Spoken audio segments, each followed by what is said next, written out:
Moving on, from swelling death rates and a shortage of medical oxygen, India has been under a lot of pressure, hit by a brutal second wave of the coronavirus. The country's death toll now topping 250,000 people, with total cases above 23 million, unfortunately.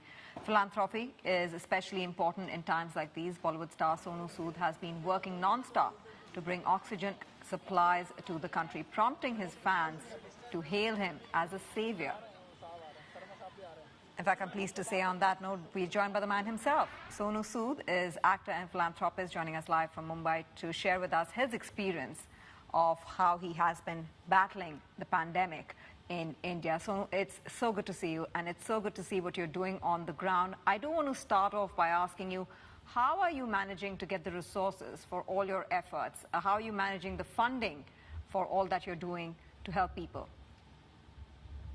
First of all, thank you so much for having me. And like I always believe, when you try to reach out to someone to help someone, it's not only you that you're doing the groundwork, but there are lots of prayers and lots of wishes that are helping you and driving you to reach out to the needy. When we started with the migrant woman last year, so everything was falling in place. And when people got to know that I was on the ground helping all these people, so a lot of people came, okay, I want to sponsor one bus, I want to sponsor two bus. And likewise, in the second wave, when we are trying to reach out people with the medicines that were not available in the market, oxygen beds. So I started a drive which will say that you need oxygen in any part of the country. I will make sure that it reaches out to you. And a lot of oxygen suppliers, a lot of people who manufacture medicines, they said, we want to help you, and we know that it's going to reach out to the right source. So that's why every single day we are growing. We have most of the team of 400 people that I work with. Most of the people I haven't met, but they have automatically volunteered to join me, and we are trying to reach out to the maximum people. And that's so heartwarming to hear, Sonu. I do want to, however, understand, because a lot of people tuning in right now would be seeing you as an example of what they can do, really, to help the situation on the ground. And so could you highlight, by way of an example, of how you've gone about building your network, your connections, because you've been mobilizing high quantities of medical supplies and oxygen supplies in this hour of need? I remember, I'll give you an example. Day before yesterday, I got a call in the middle of night at 2:30 in a place in Visakhapatnam in India. And they said, someone's oxygen level has dropped up to 60 and they won't survive till morning. And I never knew anyone in Visakhapatnam, but I went through my phone list and I found a number. I said, we have to help. And this gentleman somehow reached that place. We got an ambulance done and we got a bed also. Because now, with God's grace, there's a name that helps me a lot, that people know that Sonu has been helping all the needy whom I have never met ever in my life. So I think that also drives them to work hard. Okay, man, you're calling us at 2:30 a.m. In the morning without knowing the individual. And at least we can do is that we can help you. And this is how it spreads from one state, from one district to every single nook and corner of this country. Yeah, it is collective effort. There's no taking away from that, Sonu. But I want to understand, how much help and support have you received from within the industry, within Bollywood, within the Indian film industry, that houses, by the way, some of the richest actors in the world? How has been the response internally? I feel they must be doing their bit on their own also. Though I haven't been able to connect with them for what we're doing. And but yes, lately I've seen a lot of actors. They have started retweeting the help. Lately a lot of actors connected. They said, we want to join. Tell us how we can be a part of the whole drive. I always say to them, it's not about giving those 2 hours a day, it's about giving 24 hours. Even 24 hours seem less when a desperate call of a daughter or a parent for their kids happens. So you can't leave that, okay, my 2 hours are over and we can leave that aside. It's a 24/7 job till everything ends. And yes, people are doing, I've seen lately, a lot of actors have come forward. They're trying to reach out to people. They tag me also, and we try to help them. So it's the best part is that everyone is coming forward. It's not about just sitting at home and baking cakes. It's about saving lives. No, the community has to do its bit. There's no taking away from that, Sonu. But how do you feel about this, at a deeply emotional level? Because this is an emotional story. This is a human story. It's also about social responsibility. This crisis has hit India hard. But what you're doing, many would say, is actually the job of the authorities, the local authorities, the state authorities, and the center. There are two ways to take the situation in hand. Either you leave up to the authorities to do; they must be doing their job the way they want to do it.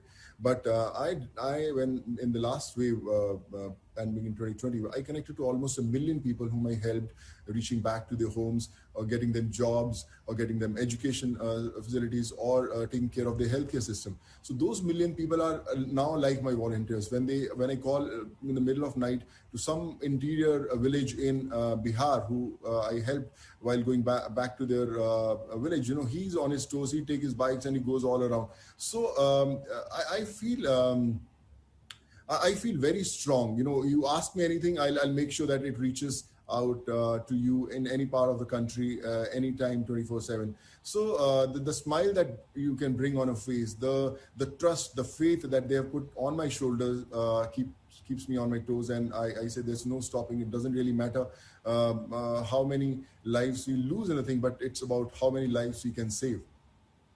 And Sonu, we applaud you for all the efforts that you and other private citizens have carried out during this devastating crisis. But I do wonder, to Tanvir's point, do you feel that the government has failed its people in some ways?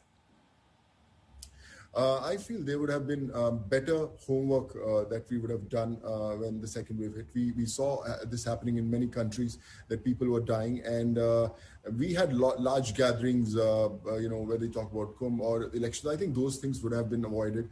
That also led to multiplication of those cases, and now we have seen the pandemic has reached to the interiors of villages where there's no health care system. Imagine in the capital, when people are the most influential people call me in the middle of night. The bureaucrats call me sometimes in the middle of night that we need a bed. Imagine when those people are not able to get a bed, an oxygen, or an injection to save their loved ones.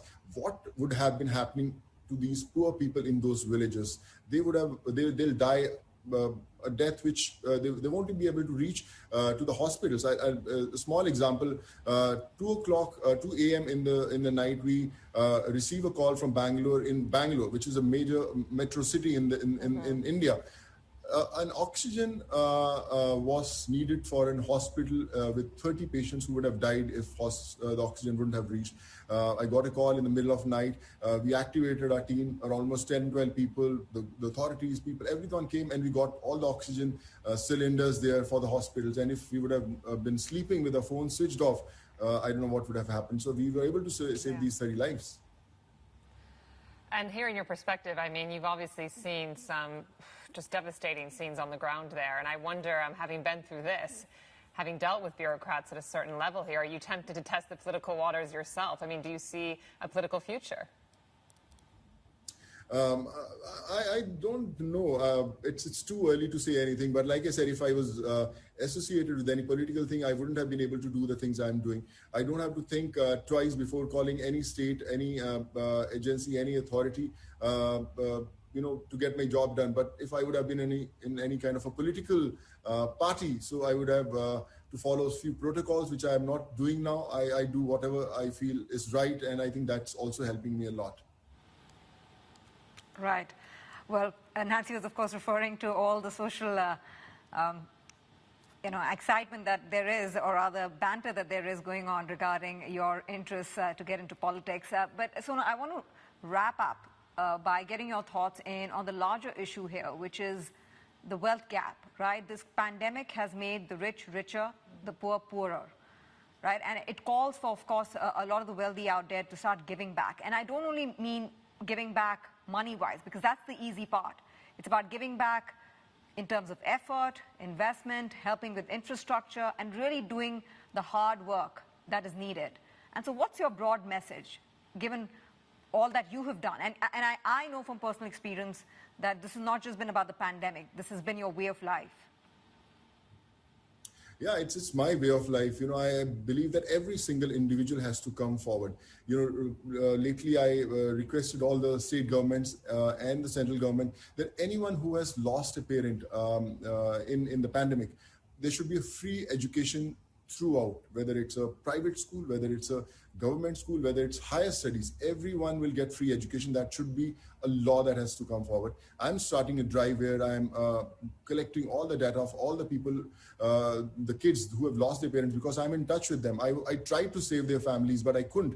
And I know how painful it is. So I feel that every individual who has got those resources, we need to come forward. We need to leave everything aside. It's not about giving a check to someone. I think you have to take that responsibility on your own shoulders. Man, this is what I have to do. I'll take care of study so of all 200 students of this state, 1,000 students of this state. And it has to be a part of your life. It's not about tomorrow when the wave will settle down, everything will become normal. Again, we'll get busy in our shoots or whatever work we are doing. It's about taking that responsibility the way you take the responsibility of your families, your kids, and your parents. Well, Sonu, we do appreciate you coming to speak to us and appreciate just the example you've set as a role model for so many others. Wishing you and everyone who's been affected the very best. Thanks so much. It's Sonu Sood, actor and philanthropist. Thank you. And we are in the home stretch of the show, but we will be back with another quick market check for you when we return. Stay right here on Street Signs.